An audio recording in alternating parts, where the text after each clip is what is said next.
प्राणनाथ प्यारे की जय, सतगुरु महाराज की जय। चलियो जुग जाई री सुध बिना, सुध बिना। चलियो जुग जाई री सुध बिना, सुधा बिना, सुधा बिना, सुधा बिना, सुधा बिना। चलियो जुग जाए रे सुधा बिना। मोला प्रकृति मोहंती उपजे तीनों गुण, उपजे तीनों गुण। सो पाँचों में पसर होई अंधेरी चौधरी भवन, अंधेरी चौधरी भवन। चलियो जुग जाई रे सुधा बिना। प्रलय प्रतीति जाग बही तब पाँचों चोरी पता,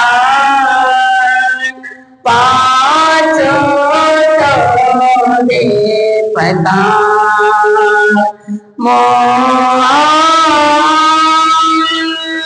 सर्वे गुणानि सर्वगुणानि रघुनाथ, सर्वे गुणानि रघुनाथ। चलियो जुग जाई रे सुधा बिना। तब जीवन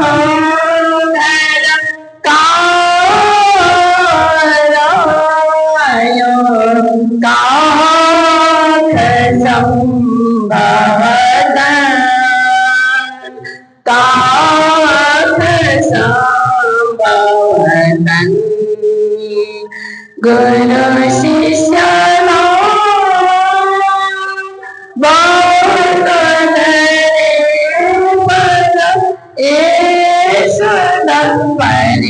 परिणागी, सुन परिणागी।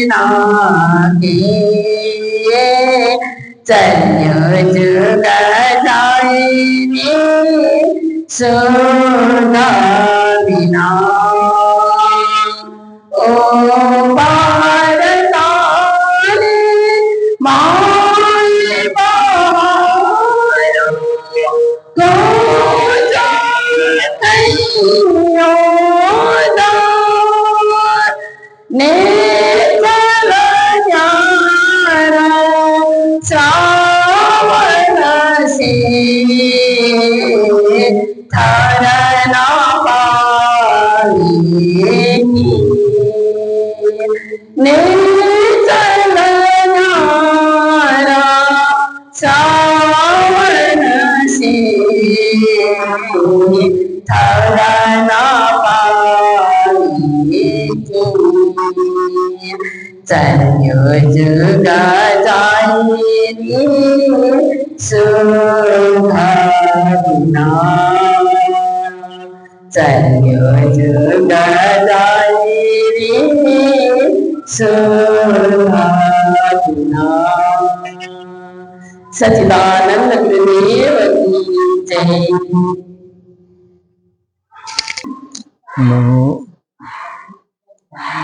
नूर अक्षर की नजरों कई कोट ऐसे इंड त्रिगुण त्रिलोकी फल में, कई उपजपना ब्रह्मांड, कई उपजपना ब्रह्मांड। बोलो कृष्ण कन्हैया लाल की, श्री निजानंद स्वामी की, श्री प्राणनाथ प्यारे की, महारानी बाईचुराज की, महाराजा छत्रसाल की, गुरुजी मंगलदास महाराज की, श्री कृष्ण प्रणामी धर्म की, तीनों पुरी धाम की, सर्व सुंदर साथ की, सो नूर स्वरूप आवे नित प्रणाम। उपस्थित धर्म प्राण शिरोमणि सुंदर साथ जी, माताएं, बहनें, भाइयों, ब्रह्म ज्ञान, ब्रह्म चर्चा, ब्रह्म प्राप्ति, ब्रह्मानुभूति, ये हमारे जीवन का लक्ष्य है। क्योंकि संसार में आए हैं तो उस सिरजनहार को जाने। देखिए, संसार में आने के बाद संसार को भी जानना जरूरी है। जिस संसार में आए हैं ये किसने रचा? अब वैज्ञानिक लोगों को पूछें तो कहते हैं प्रकृति अपने आप काम करती है। प्रकृति का नियम है परिवर्तन करना। प्रकृति अपने आप पैदा करती है, पालती है, संहार करती है, ये विज्ञान का कहना है। इसीलिए वो नेचर पे विश्वास करते हैं। पर आस्थावान लोग जो होते हैं, धार्मिक लोग होते हैं, वो कहते हैं नेचर किसने बनाया, प्रकृति की किसने रचना की? कोई तो होता है ना, अपने आप तो कुछ होता ही नहीं। आप देखिए, आपके घर में पानी भी है, आटा भी है, गैस भी है, बर्तन भी है। अपने आप रोटी तैयार नहीं होती है, न चावल अपने आप तैयार होता है, कुछ तो करना पड़ता है ना, तब जाकर के भोजन तैयार होता है। कुछ करने वाला, संयोग करने वाला, सबका संयोजन करने वाला ऐसा कोई ना कोई व्यक्ति होना चाहिए, या ऐसी कोई ना कोई शक्ति होनी चाहिए, तब जाकर के वो काम सिद्ध होता है, अपने से नहीं होता है। क्योंकि प्रकृति के पास पैदा करने की शक्ति तो है, पर प्रकृति के पास वो बुद्धि नहीं है कि ये सबका संयोग किया जाए।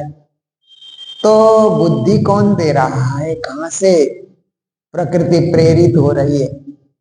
क्योंकि दुनिया में कोई भी काम होता है तो किसी न किसी से प्रेरित होकर के हम करते हैं। हम देशभक्ति के लिए काम करते हैं तो भी कोई हमें प्रेरित करता है ना, कोई प्रेरक होना चाहिए। उसकी प्रेरणा से उस तरफ हम संलग्न हो जाते हैं। आप देखिए, जितने आतंकवादी हैं दुनिया में, उनके भी कोई ना कोई प्रेरक छुप के बैठे हुए हैं। लड़ाते रहो, भिड़ाते रहो, सेना की तरह उनका प्रयोग करते रहो, थोड़ा सा प्रलोभन उनको दिखा दो, लोभ दिखा दो कि तुमको ये मिलेगा वो मिलेगा, तो लोग तो पागल होते ही हैं। इसलिए उनको फिर बुराइयों के लिए, लड़ाई झगड़े के लिए, तोड़ फोड़ के लिए, मारपीट के लिए, मरने मारने के लिए वो तैयार कर देते हैं, प्रेरक होने से। नहीं तो अपने आप कोई आतंकवादी बनेगा ही नहीं, और अपने आप देशभक्त भी कोई बनेगा ही नहीं। कोई प्रेरक तो चाहिए वहां भी। अपने आप धार्मिक कोई नहीं बनता है, कोई प्रेरक वहां भी चाहिए। कोई प्रेरणा करे, माता पिता प्रेरणा करे, या गुरु प्रेरणा करे, या इष्ट मित्र प्रेरणा करे, या शादी होने के बाद आई है तो पति प्रेरणा करे, या पति दीक्षित नहीं है तो पत्नी प्रेरणा करे। कोई ना कोई प्रेरक होता है इस संसार में, तभी कोई कार्य क्षेत्र में उतरता है। तो प्रकृति भी किसी की प्रेरणा से कार्य कर रही है, कोई महाशक्ति उसका संचालन करती है। इसीलिए प्रकृति अपने हिसाब से ये दुनिया में परिवर्तन ला रही है। और सृष्टि हो रहा है, जो कुछ भी हो रहा है। और हमारे धार्मिक प्रवृत्ति में यही कहा जाता है, धार्मिक शास्त्रों में, कि ब्रह्मा विष्णु है, सृष्टिकर्ता देव है, उनकी प्रेरणा से सृष्टि होती है। तो आस्थावान लोग तो ईश्वर में विश्वास करते हैं। ईश्वर सर्वभूतानां हृदये न तिष्ठति। परमात्मा सब भूत प्राणियों के हृदय में विराजमान होकर प्रेरणा दे रहे हैं। ये आस्थावान लोगों का, धार्मिक लोगों का, जो धर्मशास्त्र पढ़ते हैं, वो तो फिर धर्मशास्त्र के निर्देशनों का पालन करते हैं। और ये माना जाता है कि परमात्मा ने धर्मशास्त्र ही मानव के लिए संविधान बना करके भेजा, तो संविधान को मान करके तो चलना ही पड़ेगा। संविधान को नहीं मानेंगे बोलने से भी लोग तो देश में जीते ही हैं। बहुत से लोग दुनिया में, भारत में भी इतने लोग जीते हैं कि हम संविधान को नहीं मानते हैं, पर जी रहे हैं, खा रहे हैं, पी रहे हैं।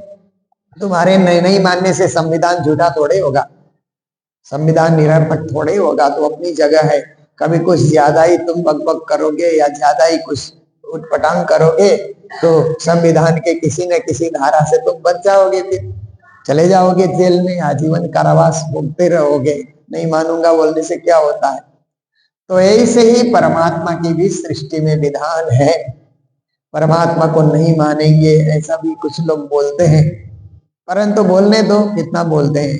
परमात्मा तो शिशुपाल के 100 गालियों को उन्होंने कुछ जवाब ही नहीं दिया, सुनते गए, गिनते गए। 100 से ऊपर हो गया तो फिर उन्होंने प्रहार कर दिया।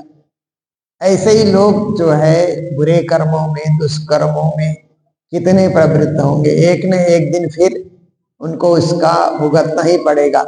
उसकी सजा सामने अपने आप आ जाती है, कभी कोई रोग के रूप में, कभी कोई समस्या के रूप में, कभी कोई कानूनी झंझट के रूप में। इसलिए हमें जो कुछ भी धर्मशास्त्र में लिखा है उसे हमारे लिए एक संविधान है, हमारे लिए एक प्रेरणा है, हमारे लिए एक मार्गदर्शन है, हम उसको मान करके चलते हैं। तो हमारे लिए तो संविधान की तरह प्राणनाथ जी ने सारे शास्त्रों का दोहन करके, सब शास्त्रों का सार निकाल करके और अपनी वाणी को भी, अपने ब्रह्म ज्ञान को भी, रसधारा को भी उसमें भर करके ये तारतम सागर का उदय उन्होंने किया है, जिसका हम नित्य प्रति आस्वादन करते हैं, रसपान करते हैं और जीवन को धन्य बनाने की कोशिश करते हैं।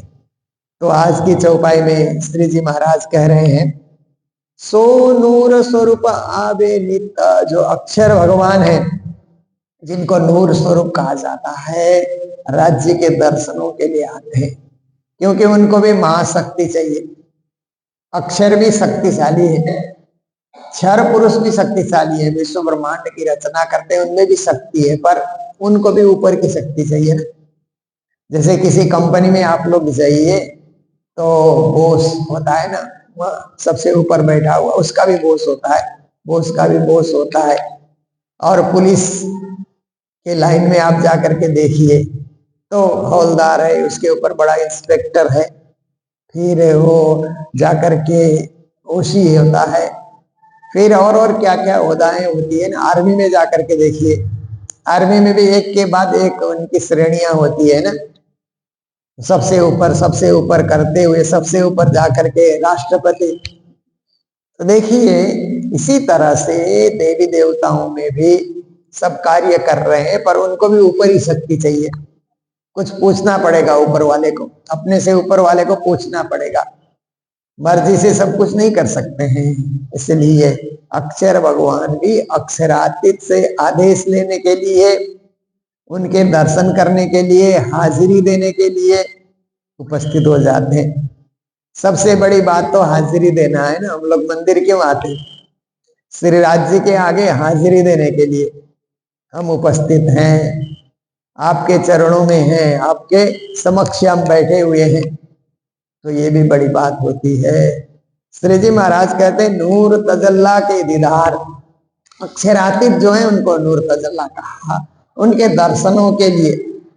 क्योंकि कभी कभी क्या होता है कि कुछ बोलना नहीं पड़ता, दर्शनों से भी फल मिल जाता है। जैसे हम मंदिर में आकर के मंगल आरती के दर्शन करें तो उसी से हमको राज्य की कृपा बरसती हुई अनुभव होगा। राज्य हमारे साथ है। कहते ना यात्रा के समय में सदा महामति दाहिने सन्मुख बाई जुराज नाम लेत छत्रसाल का सिद्ध होवे सब काज। देखिए महामति हमारे दाहिने हो जाएं और सन्मुख में बाईजुराज हो जाएं और सुंदर साथ का नाम लेकर के हम लोग चलें तो सब कार्य हमारा सिद्ध होगा। कोई रोक नहीं सकता। कितनी बाधाएं आ जाए फिर भी हम सफलता को प्राप्ति करके रहेंगे। तो ऐसे ही हम राज्य की आराधना करके जैसे यात्रा प्रारंभ करते हैं ऐसे ही अक्षर भगवान भी सृष्टि का आदेश देने के लिए साक्षात अक्षरातीत श्री राज्य के दर्शन करते हैं। आस पुराई इनकी मेरे ऐसे इन आकार। प्राणनाथ जी महाराज कहते हैं कि अक्षर की आशा भी पूर्ण ब्रह्मपुर करते हैं। पूर्ण ब्रह्म परमात्मा जो उनका जो जोश है वो जोश अक्षर की इच्छाओं को पूर्ण करता है। और प्राणनाथ जी कहते हैं वही जोश मेरे अंदर भी आया हुआ है जिस जोश से राज्य महाराज अक्षर को कार्य करने के लिए प्रेरित करते हैं। प्राणनाथ जी कहते हैं वाणी उतारने के लिए वही जोश राज्य ने मेरे पास भी भेजा हुआ है। तो मेरे ऐसे इन आकार मेरे शरीर के अंदर भी वही जोश है। धनी जी का जोश श्री धनी जी को जोश आत्मतुल हिंदूर हुकुम बुद्ध मूल वतन ये पांचों मिल भई महामत्ता वेद कते पहुंची सरत्ता। अब देखिए राज्य इतने दिव्य परम धाम में रहते हैं परंतु जोश रूप में होकर के प्राणनाथ जी के रूप में सुंदर साथ के बीच परिभ्रमण भी कर रहे हैं। जब तक प्राणनाथ जी जागनी यात्रा में रहे तो सुंदर साथ ने उनको देखा उनके जोश का अनुभव किया। अब हम प्राणनाथ जी के दर्शन कहाँ करेंगे। तो जब वाणी पढ़ते हैं ना तो वाणी में प्राणनाथ जी की चौपाई देख करके प्राणनाथ जी में क्या जोश आता था और क्या संसार को शिक्षा देते थे, क्या सुंदर साथ को शिक्षा देते थे। ये सारी बातें वाणी पढ़ने से हमें अनुभव होता है। तो आप देखिए कि श्री जी कहते हैं कि वही जोश अक्षर के साथ भी है वही जोश मेरे साथ भी है और वही जोश राज्य अपने दिल में भी रखे हुए हैं। ऐसी बड़ाई कई सिर मेरे। प्राणनाथ जी कहते हैं कि राज्य ने ऐसी कई मेरे अंतर्गत शक्तियां दी। कैसे राज्य महाराज ने पंच स्वरूप के रूप में मुझे खड़ा किया तो राज्य ही मेरी बड़ाई करने लगे। आप देखिए परमात्मा किसकी बड़ाई करते हैं? अपने भक्तों की। भगवान अपने भक्तों की बड़ाई करते हैं ना। राज्य अपने सखियों की बड़ाई करते हैं। श्री कृष्ण ब्रज भूमि में थे तो गोपियों की बड़ाई करते थे ना। ऐसे तो ब्रज भूमि में ब्राह्मण भी थे बुढ़े लोग भी थे यादव कुल के अच्छे अच्छे पुरुषार्थी लोग भी वहां पर थे। सभी लोग थे वहां पर। क्षत्रिय लोग भी थे और लोग भी वहां पर थे। पर श्री कृष्ण जब बड़ाई करे तो केवल गोपियों की बड़ाई करे क्योंकि वो उनकी आत्माएं हैं उनकी अंगनाएं हैं। उनकी बड़ाई करके श्री कृष्ण को आनंद आता है। सखियों की बड़ाई करके श्री राज्य को आनंद आता है और भक्तों की बड़ाई करके सुंदर साथ मतलब भगवान जो है त्रिदेव है उनको आनंद आता है। और गुरुजनों को आनंद आता है सुंदर साथ की बड़ाई करने से।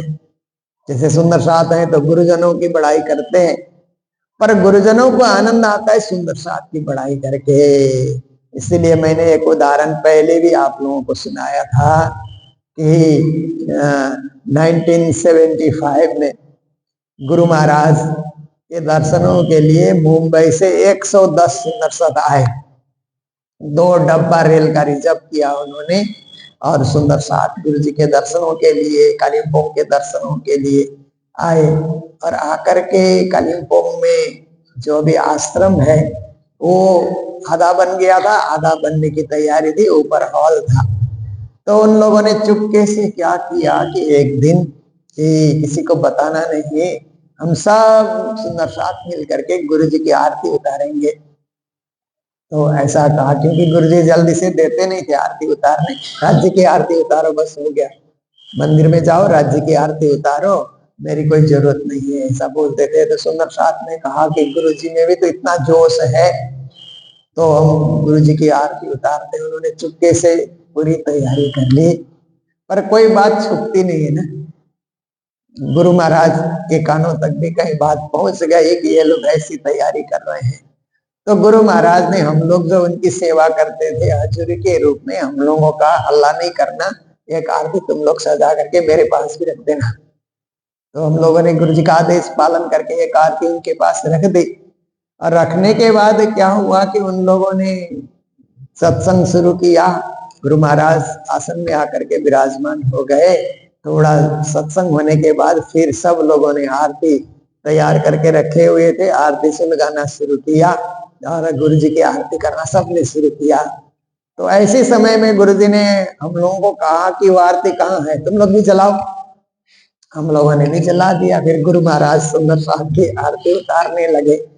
तो ये क्या है कि परस्पर एक दृश्य अच्छा उपस्थित हुआ। कुछ लोगों ने कहा कि गुरुजी ये क्या कर रहे हैं आप। तो बाद में गुरुजी ने कहा, तुम लोग क्यों मेरी आरती कर रहे थे, हम लोगों ने आपके अंदर राज्य की शक्ति देखी, इसीलिए आपकी आरती उतार रहे हैं। तो गुरुजी ने कहा, मैंने सब सुंदर साथ में राज्य की शक्ति देखी। श्यामा जी ने अंग और सुंदर साथ, सब सुंदर साथ तो श्यामा जी के अंग अंगी है, ऐसा मेरे में आभास हुआ।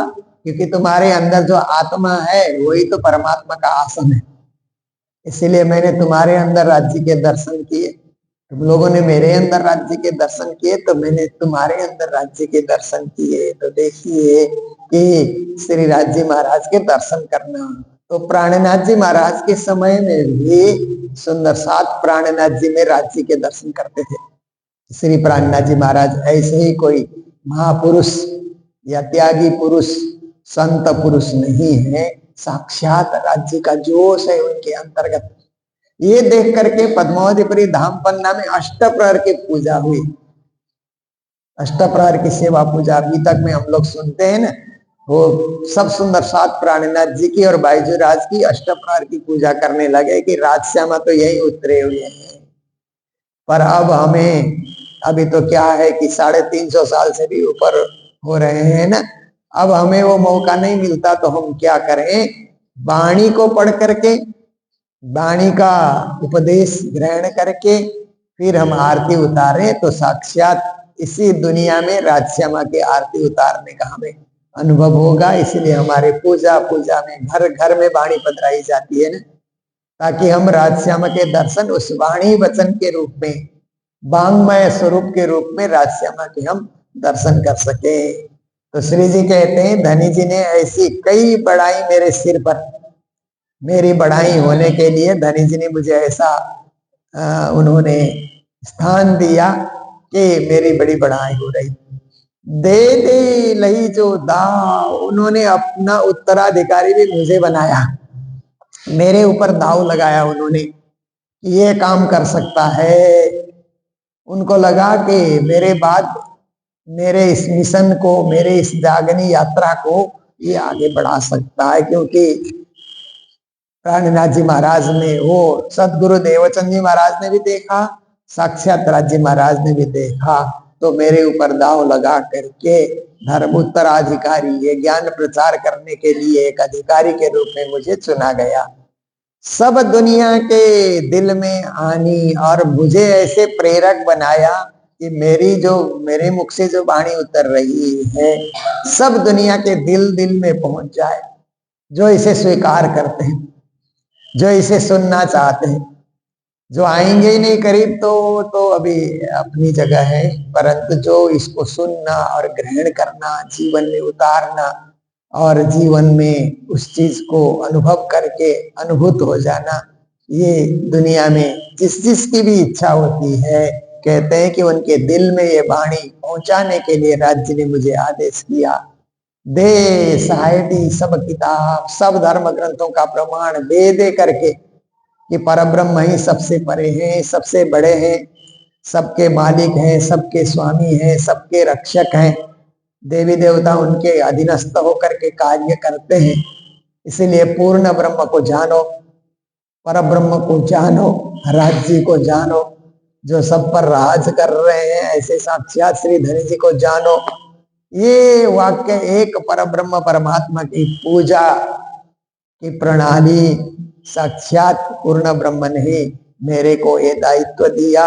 और प्राणनाथ जी पैदल चल चल करके घूम घूम करके ये पूर्ण ब्रह्म परमात्मा की पूजा और उनका परिचय, उनका ज्ञान सबके समक्ष रखते रहे, सबको सुनाते रहे और सबको आनंद देते रहे। तो ये जो साहेब तेरी साहेबी भारी, कौन उठावे तुझ बन तेरी, सो दई मेरे सिर सारी, ये जो प्रकरण हम लोग कई दिन से सुनते आ रहे थे, 27 चौपाई का ये प्रकरण है, 61वां प्रकरण है किरंतन में। तो वो कहते हैं कि धनी की साहेबी उठाना मेरे लिए बहुत भारी चीज है, पर उन्होंने उठाने के लिए मुझे दायित्व दिया है तो मुझे उठाना ही पड़ेगा। ये बोझ उठाओ ऐसा करके, भारी भले ही है पर धनी जी का आदेश है इसलिए मुझे उठाना है। देखिए सुबह सुबह नींद त्याग करके उठ करके नहा करके पूजा करना भी तो भारी लगता है ना। आराम से नींद आ रही होती है, मजे से सोए हुए रहते हैं, तब एक घंटी बजती है ना, आपने 4 बजे की घंटी लगाई या 5 बजे की घंटी लगाई। मैं तो 3:30 की घंटी लगा करके चलता हूँ, क्योंकि आधा घंटा मुझे थोड़ा कसरत करने का, व्यायाम करने का मौका मिलता है सुबह जल्दी उठने से। दिन भर तो अभी काम, सुंदर संस्था का काम, सुंदर साथ से मिलना जुलना, प्रवचन करना, आना जाना, देखिए आने जाने में भी कितना टाइम नष्ट हो जाता है ना, क्योंकि एक जगह से दूसरी जगह जाएंगे, कहीं 3 घंटे, कहीं 4 घंटे, कहीं 5 घंटे, कहीं सारा दिन भी लग जाता है। देखिए बड़ा टाइम ऐसे चला जाता है, फिर वहां पहुंच करके वहां संबोधन करना, तो ये सब होता है। इसीलिए दिन भर कोई सोचे कि वो मौन में बैठा है या कुछ व्यायाम योगा कर रहा है तो लोगों को अच्छा नहीं लगेगा। लोग तो आजकल ऐसे आते हैं कि 1 मिनट भी रुकना नहीं चाहते। 1 मिनट में हम आरती करना है तो पुजारी आरती सजा के तैयार हो जाए तो करेंगे, नहीं तो कोई रुकता नहीं है। ऐसा जमाना आ गया ना। आजकल कंठी लेने आते हैं ना, वे लोग भी बोलते हैं कि बस हमको 15-20 मिनट में काम पूरा कर दीजिए। जनेऊ लेने के लिए आते हैं, जनेऊ पहनाने की विधि होती है ना यज्ञोपवीत, उसमें तो बड़ा टाइम लगता है, विधि विधान से करो तो, पर कहते नहीं हमको 15 मिनट में होना है तो ठीक है, कुछ तो संस्कार ग्रहण कर रहा है इसलिए कर भी देते हैं, वो भी कंठी भी हम लोग बांध देते हैं। तो ऐसे समय में हम मौन में बैठे हैं, योगा कर रहे हैं, प्राणायाम कर रहे हैं, वो पहले कर लिया जाए। जब लोग सोए हुए रहेंगे, लोग एकदम नींद में मस्त रहेंगे, तभी आप उठ करके अपना शारीरिक जो भी व्यायाम है, जो कुछ भी आपको करना है कर लीजिए। तो दिन भर फिर सुंदर साथ की सेवा में उपस्थित रह सकते हैं। सबको जो भी जो कुछ चाहते हैं उस हिसाब से आपको आगे चलते रहना है। फिर गुरु महाराज ने मंगल सुक्ति कालिम्पोंग में मैं रहता हूं, तो बच्चों को रोज एक मंगल सुक्ति हिंदी और इंग्लिश में लिखा रहता है, इंग्लिश ट्रांसलेशन हम लोगों ने करा लिया था उसी टाइम। तो वो बच्चों को थोड़ा मंगल सुक्ति का प्रभाव रहे तो मैं पढ़ाता हूँ, रोज एक मंगल सुक्ति पढ़ाता हूँ। तो गुरु महाराज ने उसमें एक सुक्ति में, कल की सुक्ति में गुरु महाराज ने लिखा था कि लोग आकर के अपने दुख दर्द की कहानी मुझे सुनाते रहते हैं। गुरु महाराज के समय में भी ऐसा रहा होगा, ये तो हम लोग सब देखते ही हैं, आम बात है कि परेशानियां, समस्याएं, झंझट, झमेले हर एक के जीवन में आना ही आना है। कुछ लोग तो सोचते हैं कि ठीक है हम बर्दाश्त कर लेंगे, किसी को सुना करके भी क्या होना है, भोगना तो मुझे ही है, ऐसा करके राज्य का नाम लेते हुए अपना कर लेते हैं, जीवन आगे बढ़ा लेते हैं। कुछ लोग सोचते हैं कि समस्या सुनाने से शायद समस्या कम हो जाएगी, बीमारी की बात सुनाने से शायद बीमारी घट जाएगी, ऐसा कुछ लोग सोचते हैं। फिर आ जाएंगे संत गुरुजनों के पास तो सुनाते हैं। तो गुरुजी ने उस सुक्ति में लिखा कि लोग सुनाते हैं और 2-5 मिनट में सुन दो और उनको शांति होती है, तो गुरु महाराज कहते हैं मेरा क्या जाता है, फिर सुन लिया जाएगा और आशीर्वाद देने से राज्य पे भरोसा रखो, ठीक होगा, समय आएगा, अच्छा होगा, सब कुछ सही होगा। ये जो है सकारात्मक विचार उनमें भर देने से उनका भी अच्छा होगा और मेरा भी समय अच्छा जाएगा। तो ये गुरु महाराज की शुक्ति थी। तो इसलिए इस कार्य में अब हर एक को तो संलग्न होना ही होना है। संत गुरुजन मिले तो वो आश्वासन देंगे, नहीं मिले तो घर में जो बड़े बुजुर्ग हैं उनका काम है। फिर जो घर में बड़े बुजुर्ग पूजा पाठ करते हैं ना, उनका काम है कि अपने से छोटों में समस्या आ जाए तो कुछ आशीर्वाद दे, उनके लिए मंगल कामना व्यक्त करें, मंगल विचार उनके समक्ष रखें, उनको धैर्य दे, शांति दे, सद्भाव दे और संयम से चलने की प्रेरणा दे। ये संसार में बहुत जरूरी है। तो प्राणनाथ जी कहते हैं मैं भी वही कार्य कर रहा हूँ। तो देखिए अभी तो ये ठंडी के दिन आते हैं ना, तो हमारे पर्व बहुत आ जाते हैं, एक के बाद एक पर्व आते हैं। तो अभी आप देखिए कि 30 तारीख को काली झोड़ा में, पहले 31 को करते थे, अब 30 किया हम लोगों ने। वहां पर वार्षिक मेला है और पिकनिक का प्रोग्राम भी है, वनभोज का। आप लोग भी यहाँ से कई सुंदर साथ जाते रहे। वो 30 तारीख को है, 10 बजे शुरू होगा, 2 बजे तक चलेगा। जो भी आना चाहे आप लोग जरूर आ सकते हैं। और दूसरी बात है कि फिर 1 तारीख को मंगलधाम में सब युवा लोग कार्यक्रम करते हैं, तो सारे सुंदर सात मंगलधाम दर्शनों के लिए आते हैं। 1 तारीख घूमने फिरने क्यों जाएं, अपने ही मंदिर में जाएं, तो वहीं परिक्रमा करें, वहीं दर्शन प्रसन्न करें। तो 1 तारीख से हम लोग कालिम्पोंग में बच्चों का शिविर भी रखते हैं कि बच्चे लोग भी कुछ ट्रेनिंग ले धर्म के विषय में। तो 200-250 बच्चे आ जाते हैं, सिक्किम से आते हैं, दार्जिलिंग, कालिम्पोंग, डुवर्स से, नेपाल से भी आते हैं। तो उनको 7 दिन का एक कैंप जैसा हम लोग रख के धर्म शिक्षा देते हैं, ये होता है। तो इसी बीच में आप देखिए 2 तारीख से कलकत्ता मंदिर का मेला भी है, तो वहां भी मैं जाता ही हूँ। पूज्य महाराज जी तो रहते ही हैं, मैं भी पहुंच जाता हूँ। तो 3-4 को पूरा होगा। फिर 5 तारीख रांची में नया मंदिर बना है, पूज्य महाराज जी की प्रेरणा से ही रांची में नया मंदिर बना हुआ है। 5 तारीख उसका उद्घाटन है, 5 से 8 तक वो रांची का कार्यक्रम है। फिर 12 तारीख से कुंभ मेला शुरू हो जाएगा प्रयागराज में।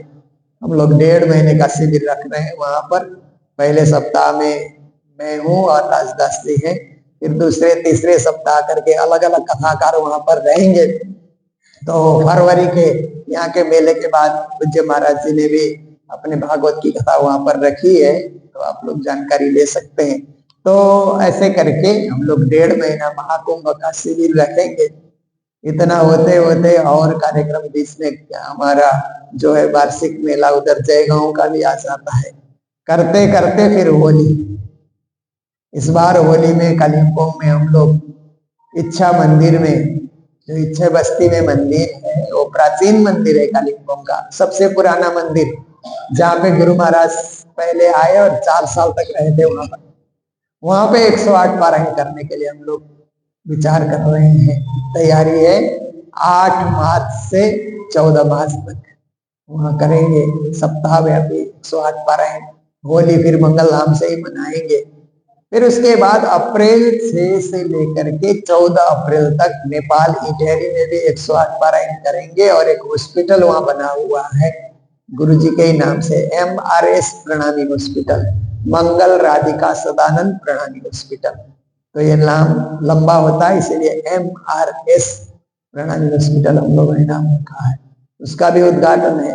तो ऐसे कई कार्यक्रम हैं, पर हर कार्यक्रम सफल होंगे। और सिलीगुड़ी का जो मेला है, जो प्रतिवर्ष होता है वार्षिक मेला, ये इस बार 30 तारीख जनवरी से शुरू होगा, 2 फरवरी में पूरा होगा।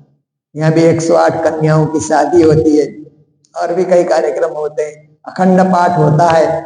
तो ये सब कार्यक्रम में आप लोग जो जहाँ है वहां सम्मिलित रहें, और जो ये दूसरे जगह भी जा सकते हैं जरूर जाएं, क्योंकि जब तक शरीर साथ देता है तो चलते रहना चाहिए, मेलों को देखना चाहिए, दर्शन करना चाहिए।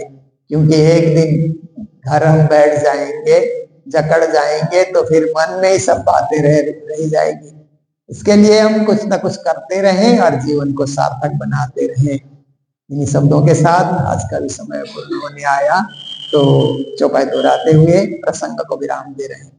बोलो सतगुरु महाराज की, श्री प्राणनाथ प्यारे की, सर्व सुंदर साथ की।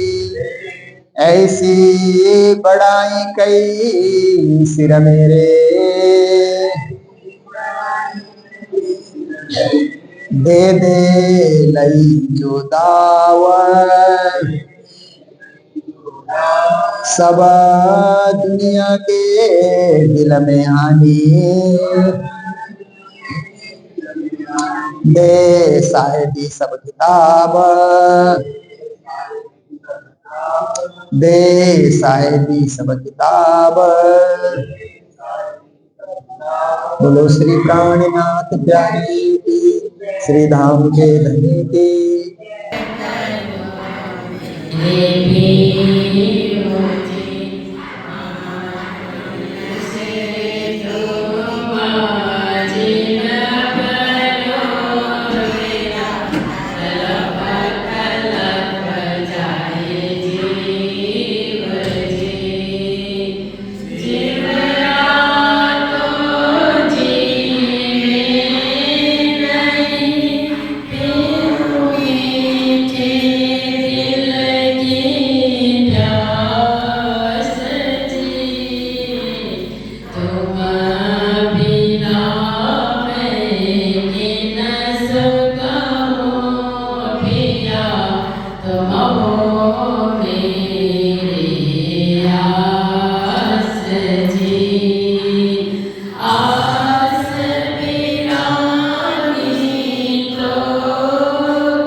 पिया